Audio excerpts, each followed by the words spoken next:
again I'm here in the same series in the continuation where we were discussing the different principles given by Mr. Henry Fayol. So the seventh principle is principle of unity of command. If you can see, today I have taken two principles altogether, that is unity of command and unity of direction, because these principles are of something similar in nature and at the same point they are somewhere different too. So we will discuss these two principles all together and we will also differentiate it one by one. So let us now understand the meaning of principle of unity of command.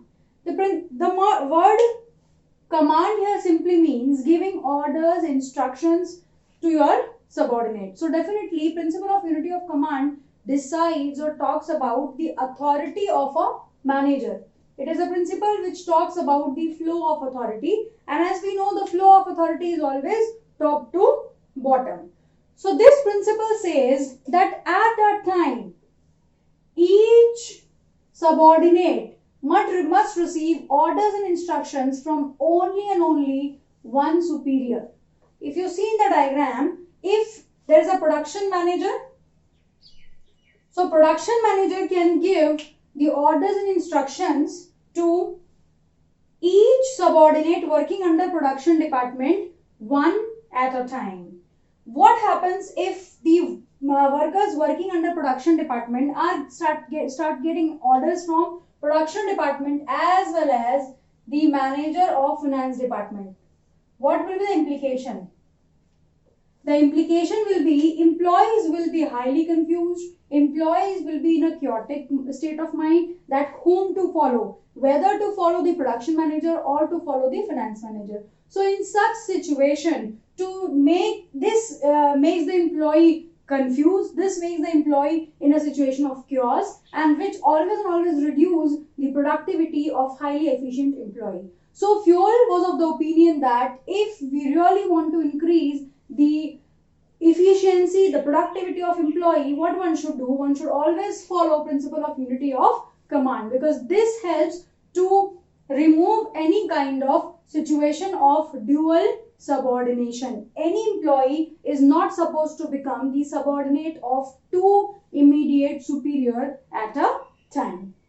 If we talk about the nature of this principle, so this principle functions particularly for a specific person. The principle of unity of command works specifically for a particular person, that is one particular employee. It talks about the relation of one particular subordinate to its superior. Talking about the necessity, yes, this is one of the must principle. Principle of unity of command is required in any organization just to fix the responsibility of subordinate. If any of the manager wants to fix the responsibility of subordinate, which specific principle is responsible for the same? That is principle of unity of command. As I have just now said, this principle helps to prevent dual subordination, which means any employee, any subordinate is not supposed to become or behave as a subordinate of two different superior at a time. Yes, this affects, the effect of this principle is only and only on a particular employee. It affects the mindset and the working, the efficiency and the productivity of one specific employee who is getting order from a particular superior.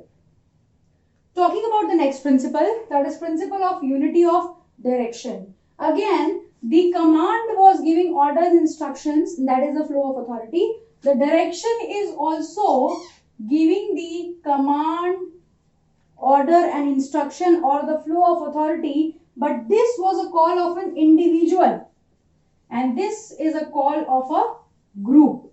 When I say group here, I here simply means one particular functional area of management. Now we know that there are different functional area of management, say production, finance, marketing. So here we are taking care of one particular functional area of management. Any of the one particular department, any of the one particular group, any of the one particular association is following the principle of unity of direction. Before starting this, if I tell you that principle of unity of direction is nothing but the extension of, extended version of principle of unity of command, so it will not be wrong. Let us see how.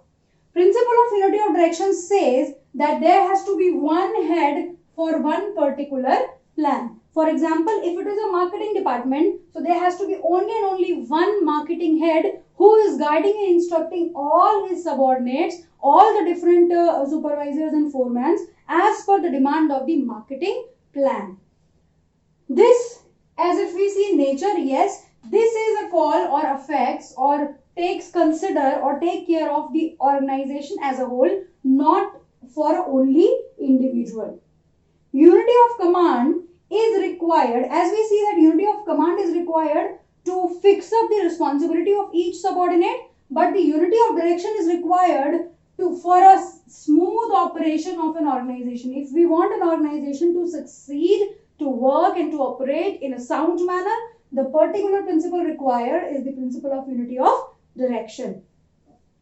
Yes, the major use of principle of unity of direction is principle of unity of direction helps to avoid or prevent overlapping activities. Say for example, if somebody is following principle of unity of direction, then the production manager or a marketing manager knows that if there are three major activities, that is research of the marketing, taking feedback from the customer, and then giving the same instructions to the production department, then no two subordinate will be performing the same function. Reason being, the work here has been clearly divided, and following principle of unity of command, the responsibility has been fixed up. So this principle helps to avoid dual, or you can say overlapping of activity. Like overlapping means the same work is being repeated, so there is no repetition of any work because it is nothing, just the extension of unity of command.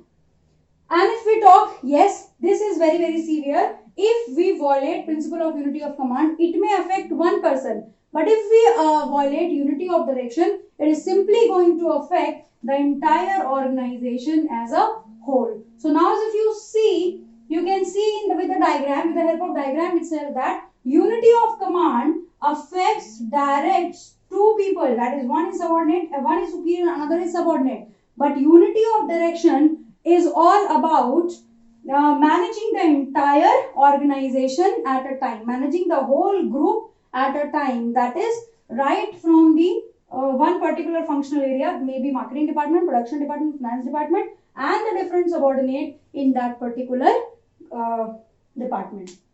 So under the principle that is unity of command, one more thing is also very, very important to remember, and that is if one violates, Fioll was of the opinion that this one particular principle resembles, and you can simply see application of this principle in military organization, and if this principle gets violated, it has major consequences and it can equally affect four other principles in a row.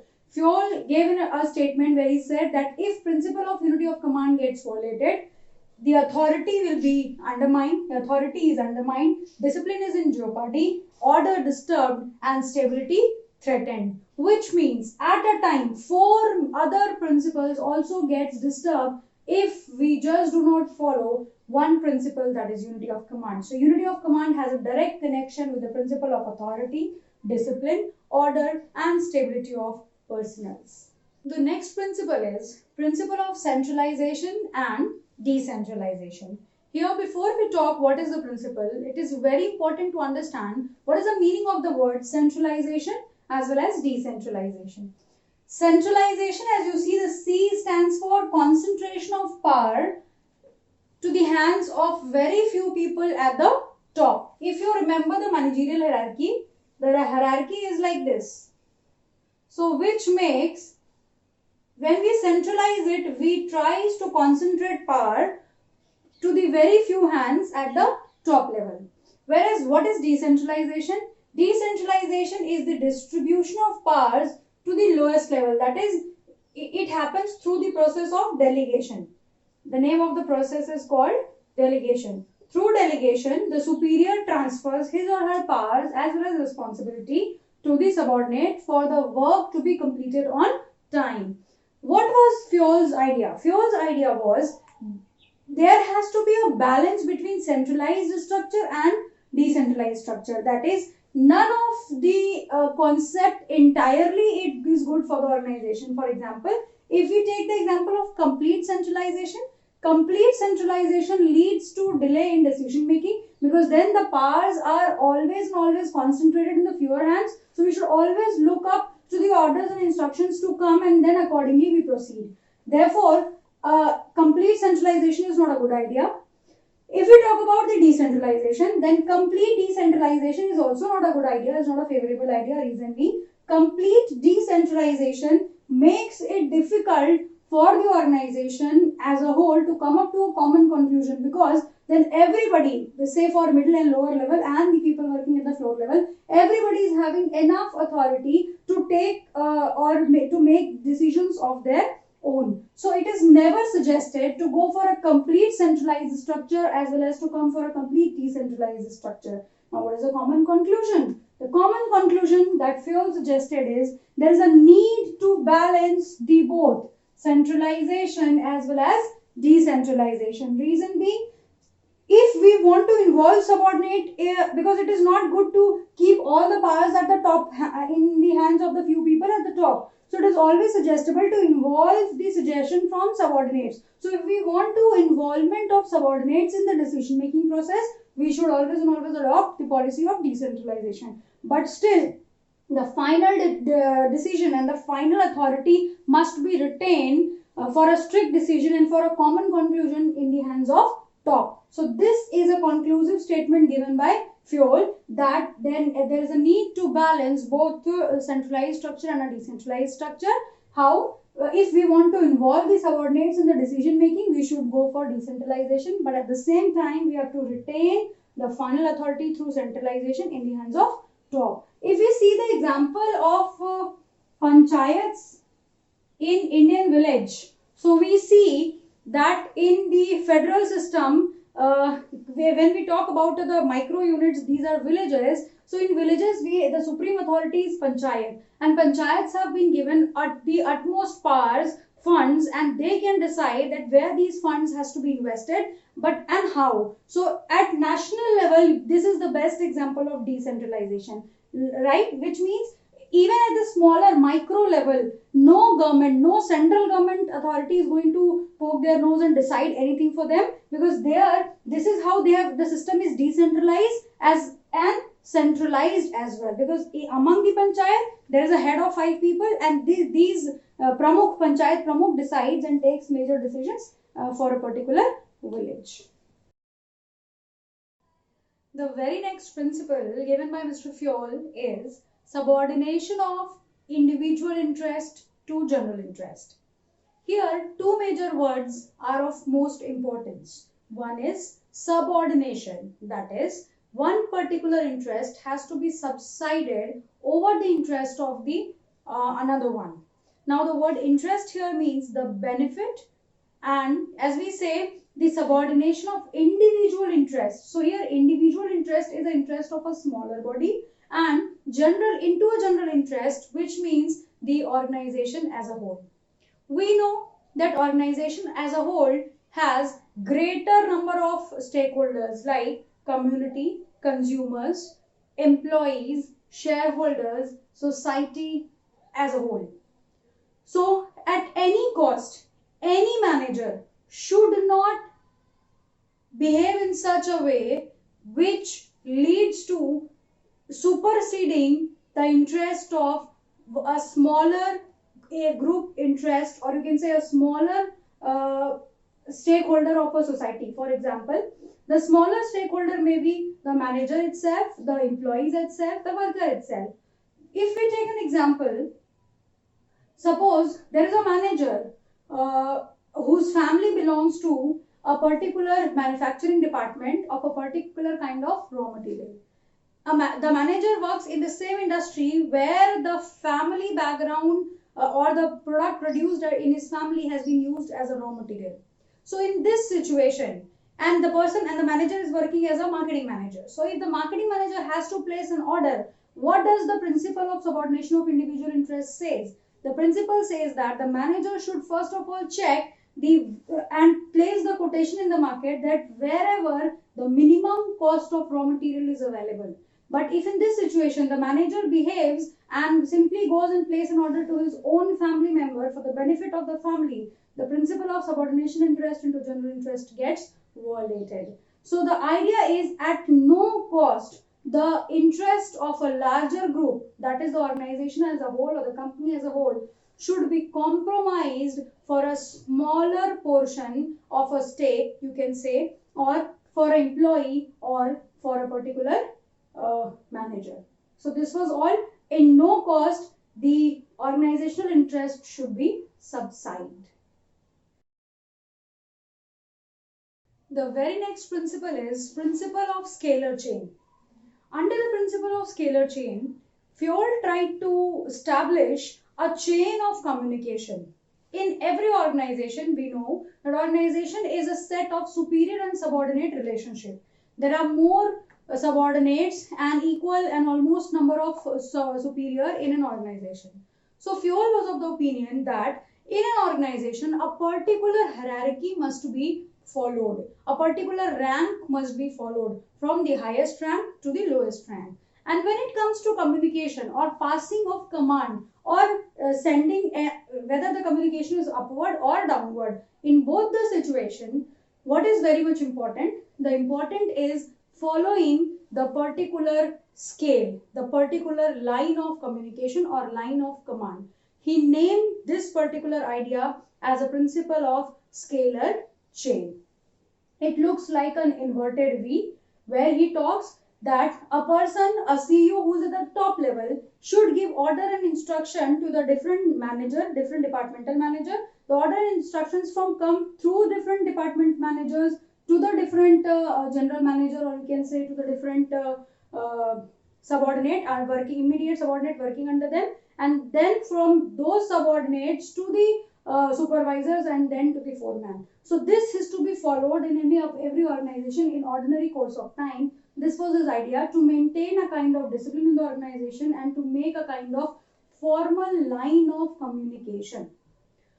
But violating his own principle, he gave an exception of the principle. And the exception of the principle is gangplank.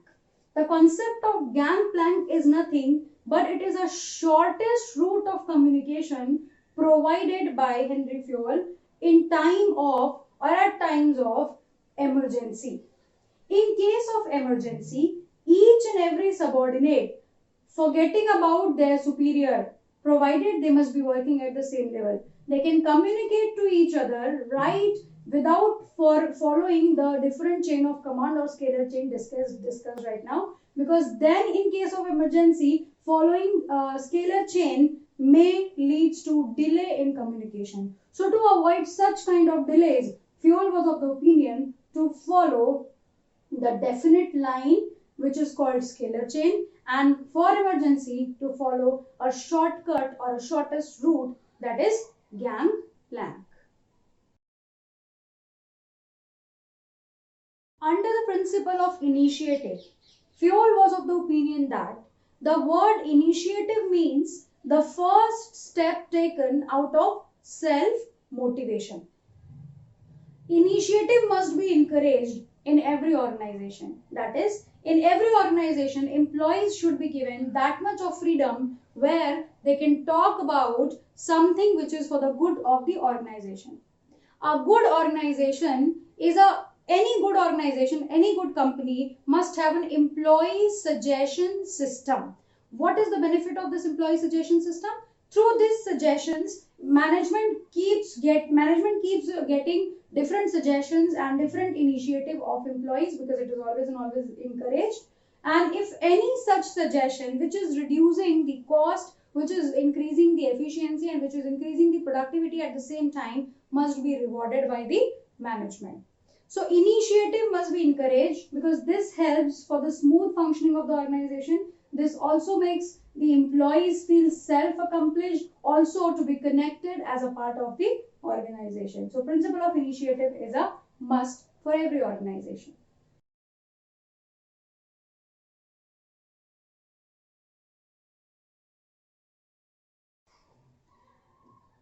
The principle esprit de corps, meaning thereby unity is strength. The term esprit de corps itself is a French proverb meaning thereby unity.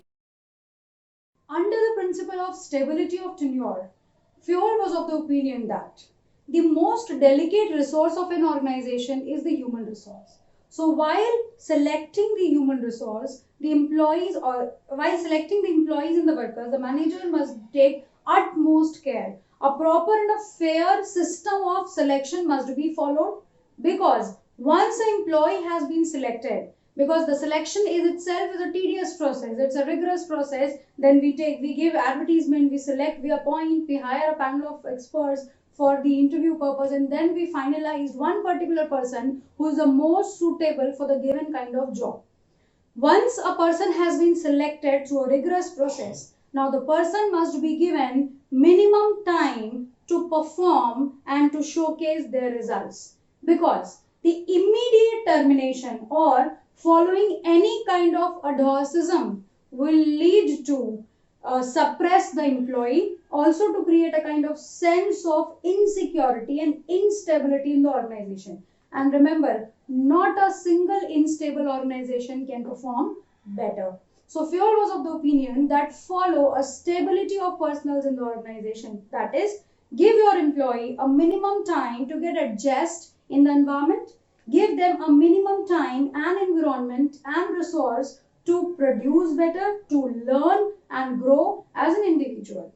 He was also of the opinion that frequent changes of employees not only disturbs the daily routine of the department but also leads to increase in labor turnover. Now, labor turnover is the number of persons leaving jobs in the same year in which they have been appointed. So, if an organization is suffering from a high labor turnover, this is ultimately going to reduce the efficiency, productivity, and overall operations.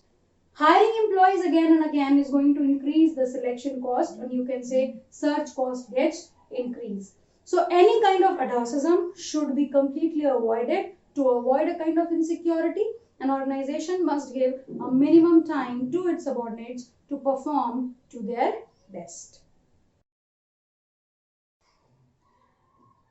The principle esprit de corps, meaning thereby unity is strength. The term esprit de corps itself is a French proverb meaning thereby unity is strength.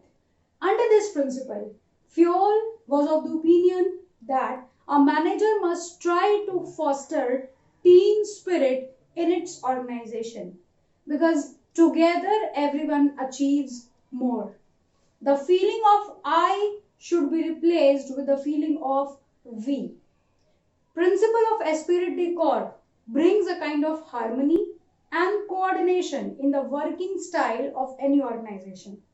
Effective use of principle of esprit de corps leads to minimum use of penalty, because then it fosters a sense of accomplishment, a sense of team. And when any organization works as a group, works as a team, they definitely and dedicatedly work for the given objective. So team spirit is a mantra for any success suggested by Mr. Fioll.